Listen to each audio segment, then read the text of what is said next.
Segment 3, Gold and Black Live, joined by Willie Deane.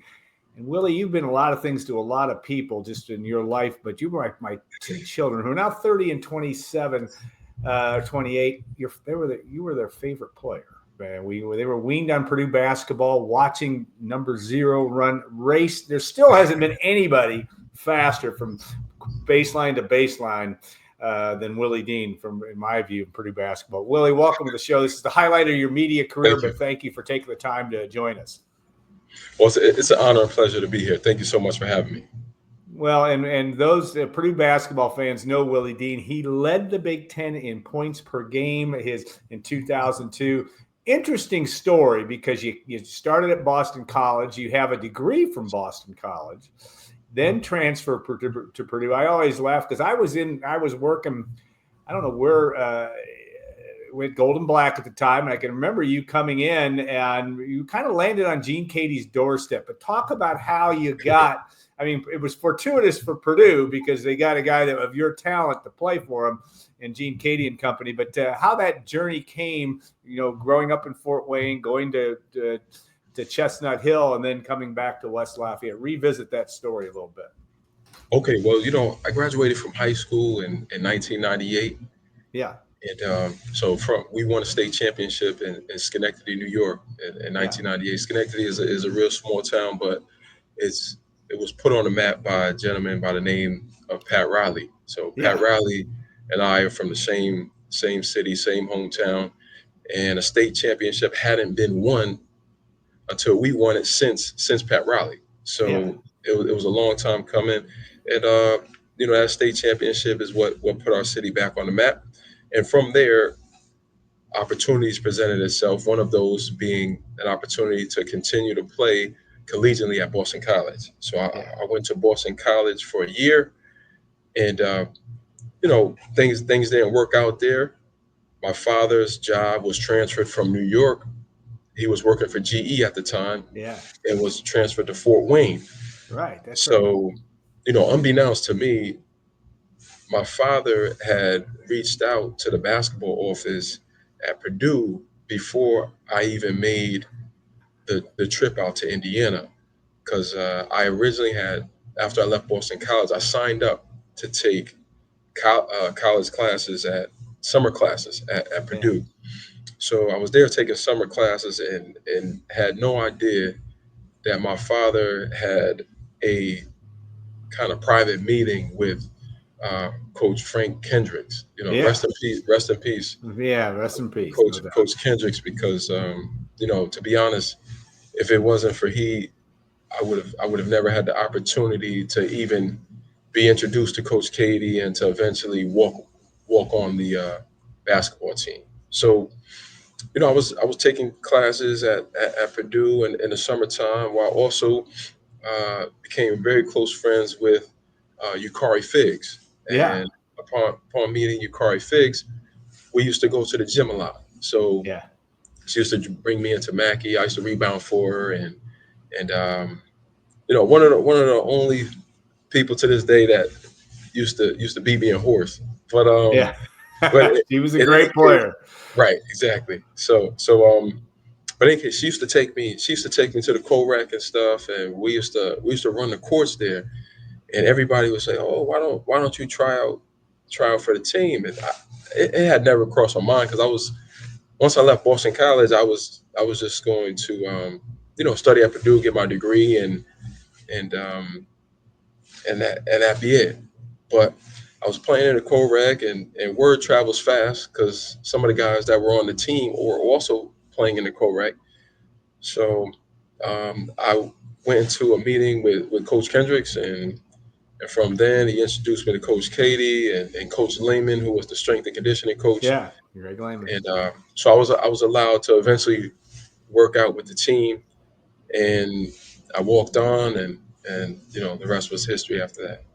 Yeah, it's amazing. Purdue has had that tradition of guys, and obviously you were a scholarship level player at Boston College, but having the opportunity, the guy named Jim Rowinski walked on, won the Big Ten MVP. Willie Deane, first team All Big Ten at Purdue. there's a tradition of some guys like that that made the most of their chances.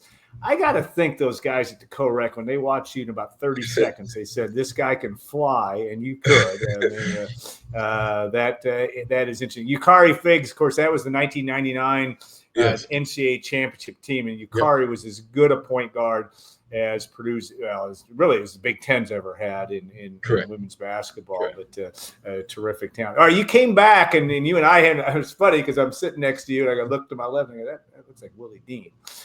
And I knew, and Elliot Bloom had reached out and said, hey, you know, you're going to be in, and then my God, it was. So you had a chance to be in Mackey Arena in November. You watched the women play, I think you said, and of course the men. What was it like for you to be back in the building? And I don't know how often you've been back since you left, because you've been overseas for so long. But talk about that. Correct. Well, I take my family back every year. You know, they had a chance to see Edie the previous year, and then, you did. Okay, good. I didn't know that. Yeah, good so they took pictures with him. They couldn't believe he was so tall. Yeah, he's unbelievable.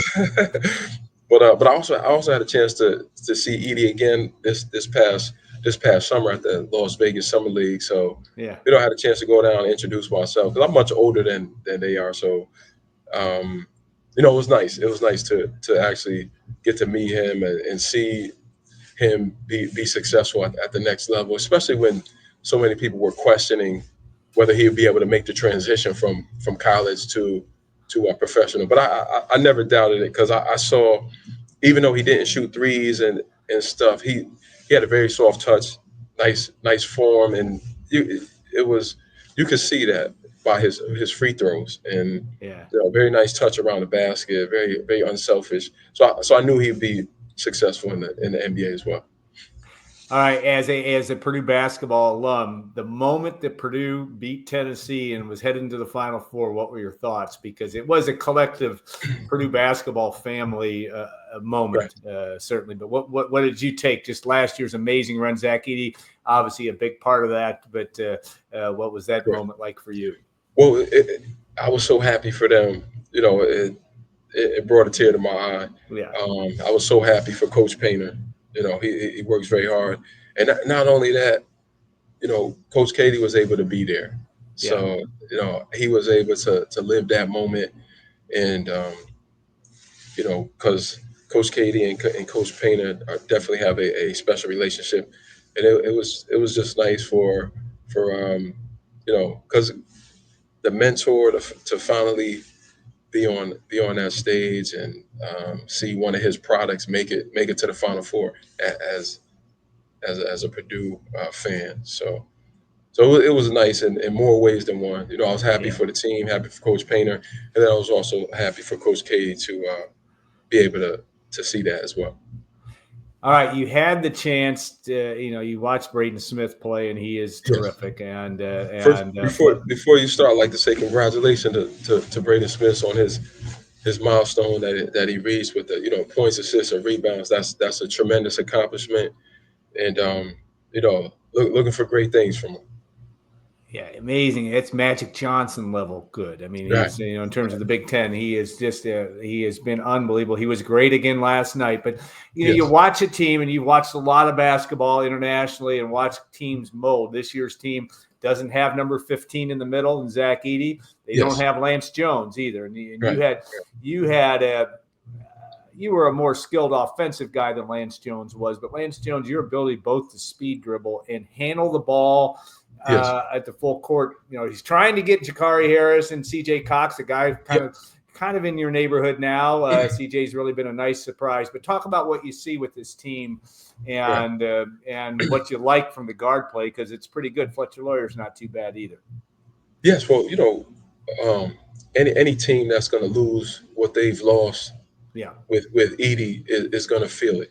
But the team has been doing a tremendous job of making it a collective effort, and balancing the scoring and guys stepping up when it's needed. So I'm still looking for big things from Purdue, and the good thing about it is that there's no one guy that they come in there and can say that they need to stop this guy and we'll win, because it's real collective effort. Braden Smith is the head of that snake. Yeah. But you know, we have a bunch of guys that are working together to accomplish one goal. So Yeah, yeah, no doubt. And again, the coaching staff, not right, only Matt Painter, but Brandon Brantley on down the line. That you guys, I don't know how right. much chance you had to mingle with those guys, but you would like them all. They're Yes, just a really yep, good yep. organization, to say the least. All right, you get to sport that Purdue garb in Albany. And now you go to the Final Four, and you got a Zach Edey. People know who you are more. I mean, they know who you are anyway. But I mean, in terms of that wearing that Purdue stuff, what's that like? Being in former Big East country, I suppose. But it's got to be a little bit of pride to be able to wear that Purdue stuff.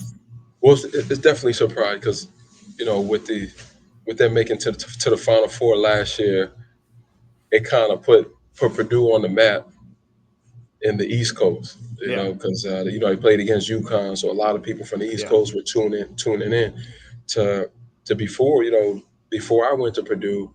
We didn't see much yeah, Purdue on TV. It was always the Northeast team. Syracuse was the primary team that was televised in this area. St. John's yeah, and teams like in the Northeast. So it was great that Purdue was able to make it to the Final Four and even the championship to put Purdue on the map, not only in the Midwest but throughout the whole United States, really. yeah. No question.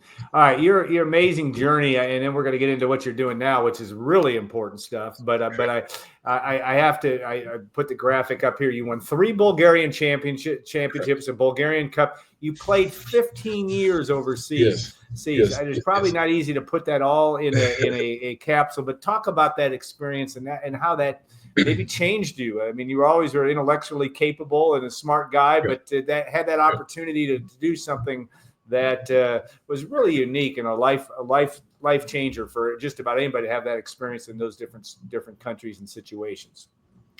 So if I would have been told as a child that I would have traveled to countries like Russia and Turkey and Greece and Italy and Spain, I wouldn't have even believed it. But to have the opportunity through the sport, the game of basketball, to go and not only travel the world but live in countries like Russia and Italy and Spain in Bulgaria, and to also not only just live in those countries but to learn the cultures and also get some accomplishments like in championships in Europe. Yeah. It is definitely something that I never would have fathomed in our biggest dreams.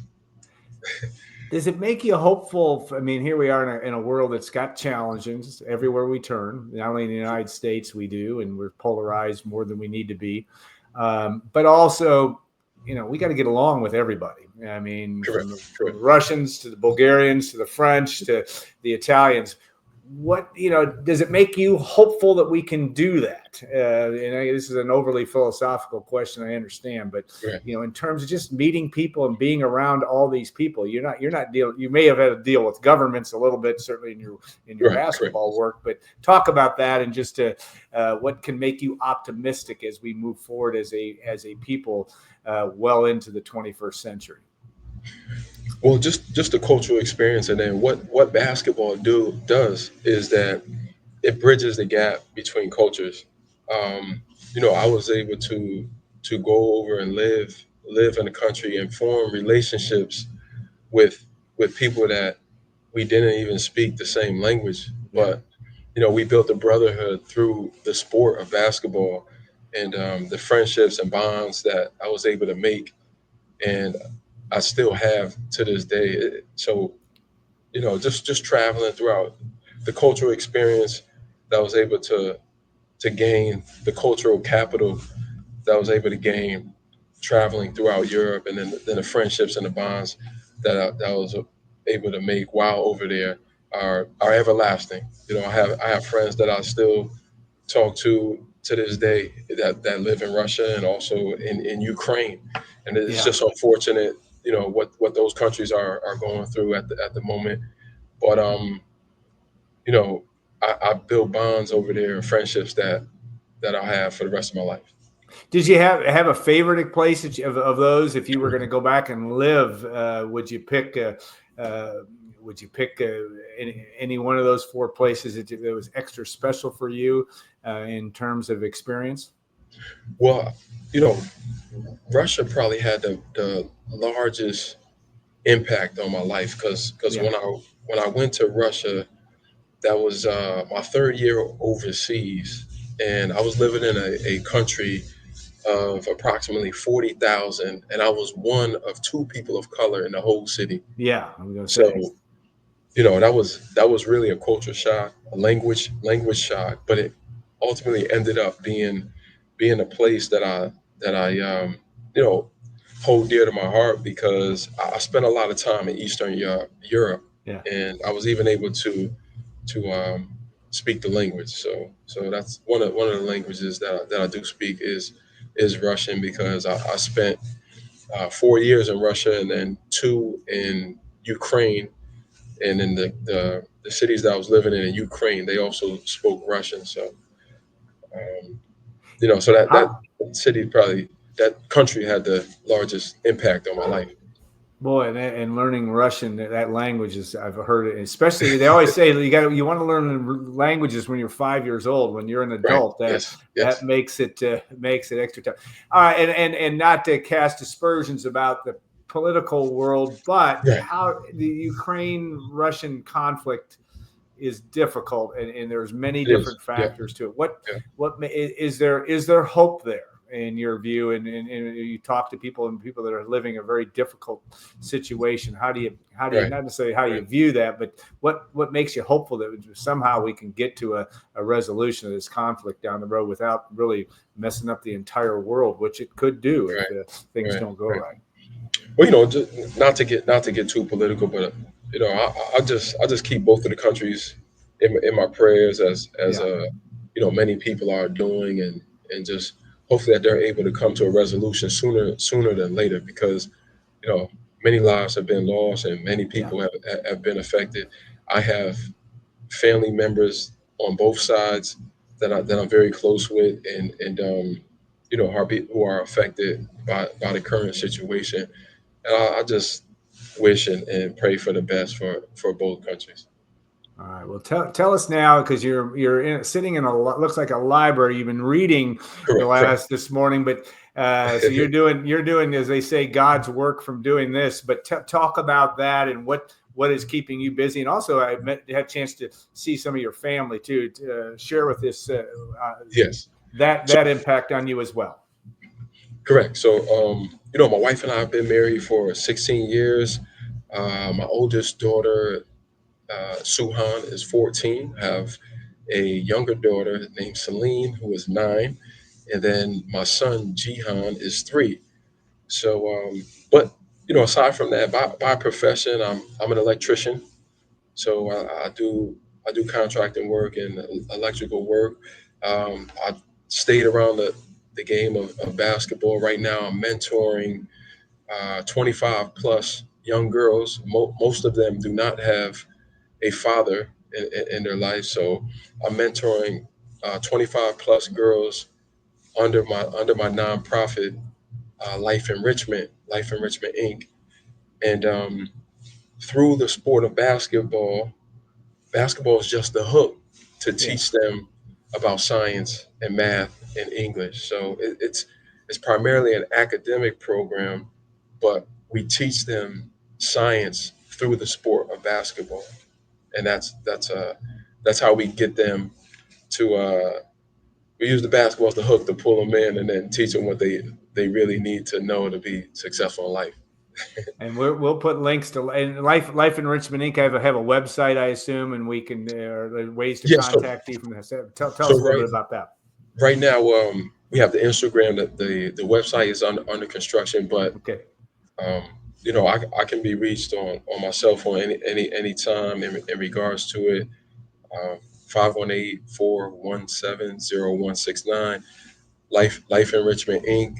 on Instagram, and life is actually an acronym. So there's a period after each letter, of life, and loyalty, integrity, faith, and education.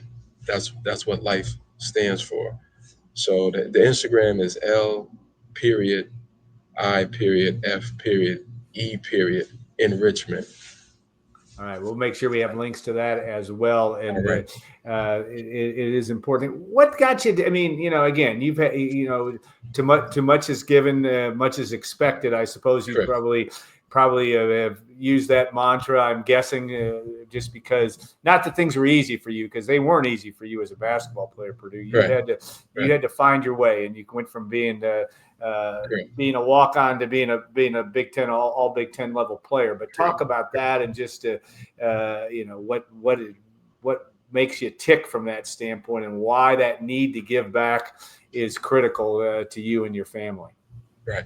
So one of the reasons why I give back is that I never had somebody who was successful come back and help us become successful. Yeah. A lot of the people that are from Schenectady and in my area, Albany, they who are successful, they move on and they never look back. So I felt that it was important, and in order for me to change that narrative, I came back and tried to help people become or even surpass some of the things that I've accomplished, and so I come back to help and share my experiences and help fast track kids progress and in hopes of them surpassing things that I was able to achieve. But Good for you. Yeah. yeah, so a lot of people don't know what I went through in my journey. Leaving, going from Boston College, and then walking on at Purdue. One of the things, like, a lot of people are surprised to hear about is the year that I led the Big Ten in scoring. I was paying for school out of my own pocket. Yeah. So Unbelievable. a lot of people don't really know how tough that was.